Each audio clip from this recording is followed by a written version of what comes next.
ఇట్లా రామాయణంలో విశేషాలు చెప్పుకున్నాం. ఇందులో భాగంగా నిన్నటి వరకు మనం ఆదిపర్వాన్ని 91 భాగాలుగా చెప్పుకున్నాం. ఈరోజు 92వ భాగం చెప్పుకుందాం.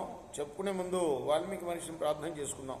కూజంతన్ రామ రామేతి మధురమధురాక్షరం ఆరుహ్య కవితా శాఖాం వందే వాల్మీకి కోకిలం అంజనానందనం వీరంజానకి శోకనాశనం కపీశమక్షంతారం వందే లంకా భయంకరం సదా నింబవృక్షస్య మూలాధివాసాత్ సుధాశ్రావిణం తిక్తమప్య ప్రియంతం తరం కల్పవృక్షాదికం సాధయంతం నమామీశ్వరం సద్గురుం సాయినాథం సమర్థద్గురు సాయినాథ్ మహారాజ్ కీ జయ.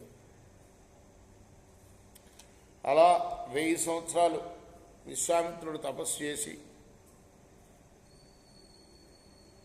ఆ తపస్సు అయిన తర్వాత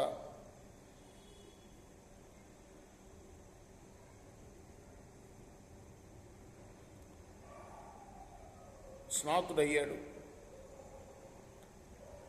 అతనికి తపఫలాన్ని అనుగ్రహించుకొని దేవతలందరూ కూడా వచ్చారు. అప్పుడు బ్రహ్మన్నాడు, విశ్వామిత్ర, నువ్వు చేసిన శుభకర్మల చేత నువ్వు ఋషివయ్యావు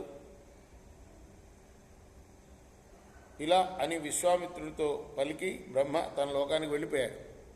విశ్వామిత్రుడు మళ్ళీ తీవ్రమైన తపస్సు చేశాడు.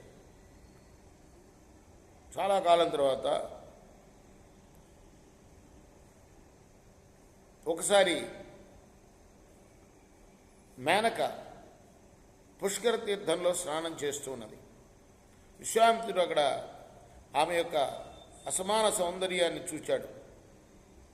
చూచి మన్మథ పరవశుడైపోయాడు. ఆమెకి స్వాగతం చెప్పాడు. నన్ను అనుగ్రహించు, నేను మన్మథ పీడితుడయ్యాను నీ వల్ల అని అన్నాడు. ఇలా పలకగానే ఆమె అతని అధీనం అయింది.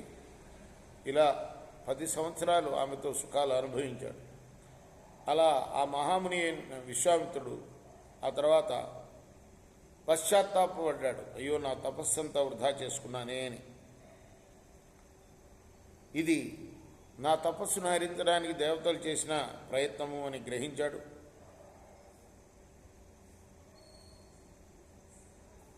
నాకు తపస్సుకు విఘ్నం కలిగింది ఏమి వల్ల అని ఆ మునిశ్రేష్ఠుడు నిట్టూరుస్తూ తన ఎదుట వణుకుతూ నిలబడ్డ అప్సరస మేనకను చూచి,